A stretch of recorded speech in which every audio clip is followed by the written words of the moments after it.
রাজ্যের সমস্ত এসএসএ কর্মীদের আমার চ্যানেলের পক্ষ থেকে আন্তরিক শুভেচ্ছা জানিয়ে শুরু করছে আজকের এসএসএ নিউজ। দেখুন, ইতিমধ্যে আপনারা সকলেই জেনে গেছেন, গত 23/4/2025 তারিখ সমগ্র শিক্ষার সমস্ত সেক্টরের কর্মীদের একটা আন্দোলন কর্মসূচি হয়েছে এবং সেখানে যথেষ্ট জমায়েত হয়েছে। যদিও আমাদের সমগ্র শিক্ষা অভিযানের যে সমস্ত সেক্টর আছে এবং তার সংখ্যাটা যতটা, সেই তুলনায় জমায়েত অনেকটাই কম, আর একটু হলে ভালো হতো। সেখানে আছে পার্শ্ব শিক্ষক, এসএসকে এমএসকে শিক্ষক শিক্ষিকা, মাদ্রাসা পৌরসভা সহ একাডেমিক সুপারভাইজার, শিক্ষাবন্ধু, স্পেশাল এডুকেটর, এই সমস্ত কর্মীদের সংখ্যা ধরলে প্রায় 1 লক্ষেরও কাছাকাছি। কিন্তু জমায়েত সেই তুলনায় অনেকটাই কম হয়েছে, তবুও যথেষ্ট জমায়েত হয়েছে। এবং এই আন্দোলনের পর রাজ্য সরকার বা রাজ্য সরকারের আধিকারিকরা কিছুটা হলেও এই সমগ্র শিক্ষার কর্মীদের বিষয়টা ভাবতে শুরু করেছে, যদিও এটা অনেক আগে ভাবা উচিত ছিল। কারণ এই মুহূর্তে আমাদের রাজ্যের সমগ্র শিক্ষার কর্মীরা সাম্মানিক পায় বললে ভুল হবে, তারা কিছুটা ভিক্ষা পায় সরকারের কাছ থেকে। হয়তো অনেকেই বলবেন, এ ধরনের কথা কেন বলছেন। দেখুন, সমগ্র শিক্ষার কর্মীদের যে কোয়ালিফিকেশন, সেই তুলনায় সরকারের পক্ষ থেকে যে সাম্মানিক দেওয়া হয় সেটা ভিক্ষা ছাড়া আর কিছু নয়। আমরা যদি লক্ষ্য করে দেখি, সারা ভারতবর্ষের যে সমস্ত রাজ্যে এই প্রজেক্টগুলো চলছে, সেখানে পশ্চিমবঙ্গ বাদ দিলে অন্যান্য রাজ্যের ক্ষেত্রে সাম্মানিকটা ন্যূনতম 35,000-এর উপরে, কোথাও কোথাও 55,000, 52,000 পর্যন্ত আছে। তো সে জায়গায় আমাদের রাজ্যে 10,000 কিছু বেশি, 14,000-এর কিছু বেশি। এটা খুবই দুর্ভাগ্যের বিষয়। আমরা লক্ষ্য করে দেখেছি, 23 তারিখের কর্মসূচির পরে একটা বিষয় আপনাদের বলে রাখা দরকার, যে আগামী 30 তারিখ অর্থাৎ আগামী কাল সরকারের পক্ষ থেকে, বিকাশ ভবনের পক্ষ থেকে এসপিডি সংগঠনের নেতৃত্বদের সঙ্গে আলোচনায় বসবেন, ডাক দেওয়া হয়েছে। যদিও 23 তারিখে যেহেতু তিনি 1 সপ্তাহ সময় চেয়েছিলেন, সেই মতো 30 তারিখ তিনি বসার কথা বলেছেন সংগঠনের নেতৃত্বদের। জানি না আগামীকাল আলোচনায় কোনো সমাধান সূত্র বেরিয়ে আসবে কি না। তবে আমি এর আগের ভিডিওতে বলেছি, সমাধান সূত্র বেরিয়ে আসার মতো কোনো রকম সম্ভাবনা খুব বেশি আছে বলে আমার মনে হয় না। যদিও আমার এই ধারণাটা যদি ভ্রান্ত হয়, তাহলে আমি সবচেয়ে খুশি হব। এখন বিষয় হচ্ছে, আমরা অবশ্যই আগামী কালকের জন্য অপেক্ষা করে থাকব। কাল সংগঠনের নেতৃত্বদের বসার পর তারা নিশ্চয়ই বার্তা দেবেন। সেই মতো আগামী দিনে আমাদের পরিকল্পনা স্থির করতে হবে। ইতিমধ্যে আগামী কাল থেকে রাজ্যের সমস্ত শিক্ষাকেন্দ্র গ্রীষ্মের ছুটি শুরু হচ্ছে। তো অনির্দিষ্টকালের জন্য কবে আবার স্কুল খুলবে সেটা সরকারের পক্ষ থেকে বা বিকাশ ভবনের পক্ষ থেকে যখন নোটিফিকেশন আমরা পাব, তখনই বুঝতে পারব। তো ইতিমধ্যে আগামীকাল যে বৈঠক আছে, সেই বৈঠক আমি আশা করব যে সেই বৈঠক সার্থক হোক।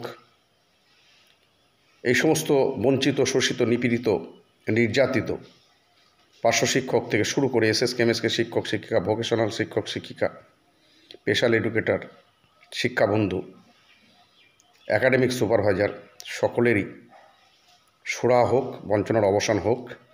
তারা যাতে ঠিকমতো তাদের সন্তানদের নিয়ে সম্মানের সঙ্গে ন্যূনতম ডাল ভাত খেয়ে বেঁচে থাকতে পারে, সেই ব্যবস্থা সরকার করবে এই আশা রাখছি। যদি তা না হয়, তাহলে অবশ্যই আগামী দিনে কি করতে হবে সেটা নিশ্চয়ই সংগঠনের যারা শীর্ষ নেতৃত্ব আছেন তারা ভাবতে অনুরোধ করছি। কালকের পর আগে আমরা কালকের দিনটা দেখে নিতে চাই। ইতিমধ্যে একটা বিষয় নিশ্চয়ই আপনাদের নজরে এসেছে, যে সমস্ত গ্রুপ সি গ্রুপ ডি কর্মীরা সুপ্রিম কোর্টের নির্দেশে বাতিল হয়েছে, তাদের চাকরি চলে গেছে, তারা যোগ্য না অযোগ্য সে বিষয়ে আমি বিতর্কে যেতে চাইছি না। তবে তাদের সুপ্রিম কোর্টের নির্দেশে যদিও চিহ্নিত অযোগ্য বাদ দিয়ে বাকিদের শিক্ষক শিক্ষিকাদের 31শে ডিসেম্বর পর্যন্ত কাজ চালিয়ে যাওয়ার নির্দেশ পরবর্তী পর্যায়ে সুপ্রিম কোর্ট থেকে দেওয়া হয়েছে, কিন্তু গ্রুপ সি গ্রুপ ডিদের জন্য বলা হয়েছে না, এরা আর যেতে পারবে না।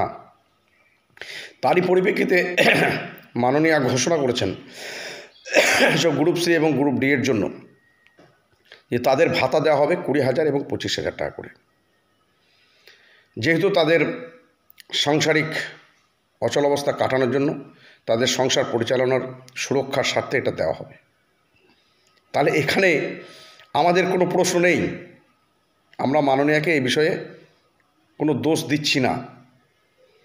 তিনি যদি কোনো পরিবারকে বাঁচানোর চেষ্টা করেন সেটা ভালো জিনিস। যারা এর মধ্যে আছেন এই গ্রুপ সি গ্রুপ ডি এর মধ্যে, তারা কেউ খারাপভাবে নেবেন না বিষয়টাকে। কিন্তু আমাদের প্রশ্ন, এসএসকে এমএসকে শিক্ষক শিক্ষিকা, পার্শ্ব শিক্ষক, স্পেশাল এডুকেটর, শিক্ষাবন্ধু, একাডেমিক সুপারভাইজার, মাদ্রাসা পৌরসভা শিক্ষক শিক্ষিকা, আমাদের প্রশ্ন যে মাননীয় নিশ্চয় মেনে নিচ্ছেন যে ন্যূনতম 20 থেকে 25,000 টাকা না পেলে একটা সংসার চলতে পারে না, তার জন্য এই ভাতাটা তিনি ঘোষণা করছেন। অথচ আমরা যারা 20 বছর 25 বছর ধরে শিক্ষা সংক্রান্ত কাজের সঙ্গে যুক্ত, শিক্ষা দেওয়ার জন্য শিক্ষা কেন্দ্রগুলিতে আমরা নিযুক্ত, মানুষ গড়ার কারিগর হিসাবে আমরা নিয়োজিত আছি, তাদেরকে যারা কাজ করে চলেছে অনবরত, তাদের সাম্মানিক 11,000 14,000। এই প্রশ্নটা মাননীয়ের কাছে আমরা রাখছি। আপনার এটুকু যখন উপলব্ধি হয়েছে যে 20 থেকে 25,000 টাকা না দিলে একটা সংসার চলে না, সেক্ষেত্রে পার্শ্ব শিক্ষক, এসএসকে এমএসকে শিক্ষক শিক্ষিকা, এদের কি 11,000 14,000-এর সংসার চলে? এই প্রশ্নটা আমি আপামর রাজ্যবাসীর, রাজ্যের পার্শ্ব শিক্ষক, এসএসকে এমএসকে শিক্ষক শিক্ষিকাদের পক্ষ থেকে আমার এই চ্যানেলের মাধ্যমে মাননীয়ের কাছে রাখতে চাই। তো আগামী দিনে আমি অনুরোধ করব আমার এই চ্যানেলের মাধ্যমে রাজ্যের শিক্ষা ব্যবস্থাকে টিকিয়ে রাখতে, আগামী প্রজন্মকে বাঁচিয়ে রাখতে, আগামী প্রজন্মের শিক্ষা ব্যবস্থাটাকে টিকিয়ে রাখতে, এবং বিশেষ করে এসএসকে এমএসকে শিক্ষা কেন্দ্রগুলিকে টিকিয়ে রাখতে। যে সমস্ত শিক্ষা কেন্দ্রে প্রত্যন্ত গ্রামের একেবারে গরিব ঘরের মানুষ ছেলেমেয়েরা পড়াশোনা করে, যে সমস্ত গরিব ঘরের মানুষদের তাদের সন্তানদের হাজার হাজার টাকা ব্যয় করে পড়ানোর মতো ক্ষমতা নেই, সেই সমস্ত শিক্ষা কেন্দ্রগুলি বাঁচানোর স্বার্থে এই সমস্ত শিক্ষা কেন্দ্রে শিক্ষক নিয়োগ থেকে শুরু করে শিক্ষা কেন্দ্রের শিক্ষকদের ন্যূনতম ডাল ভাত খেয়ে বেঁচে থাকার মতো একটা সাম্মানিক মাননীয় ঘোষণা করবেন এই আশা রাখছি। আমরা আগামীকালকের দিকে তাকিয়ে আছি। যদি আগামীকাল তার কোনো রকম সদর্থক কিছু বার্তা আমরা না পাই, সেক্ষেত্রে আমি আগেই বলেছি, এটা আমার ব্যক্তিগত বিষয় নয়, সারা রাজ্যের এই সমস্ত সেক্টরের সমগ্র শিক্ষা কর্মীদের অনুরোধ করব, নেতৃত্বদের অনুরোধ করব, তীব্র থেকে তীব্র আন্দোলনের ডাক দিন।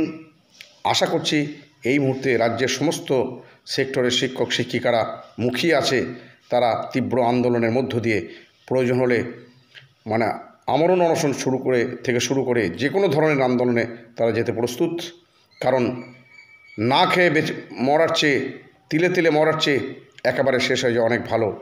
তাই কালকের পর আমি সমস্ত সেক্টরের নেতৃত্বদের অনুরোধ করব, যদি কালকে আমাদের সমস্যার সমাধান কিছু সূত্র বের হয় ভালো কথা, নচেত আপনারা কলকাতায় একটা বৈঠক ডেকে আগামী দিনের কর্মসূচি স্থির করবেন এই আশা ভরসা রেখে, এবং রাজ্যের সমস্ত শিক্ষক শিক্ষিকাদের করজোড়ে অনুরোধ করব, কোনো রকম আন্দোলন কর্মসূচি যদি গ্রহণ করে রাজ্য স্তর থেকে, সেক্ষেত্রে সকলেই ঝাঁপিয়ে পড়বেন এই আবেদন রেখে আজকের মতো এসএসসি নিউজ শেষ করছি। সকলে ভালো থাকবেন, সুস্থ থাকবেন, ধন্যবাদ।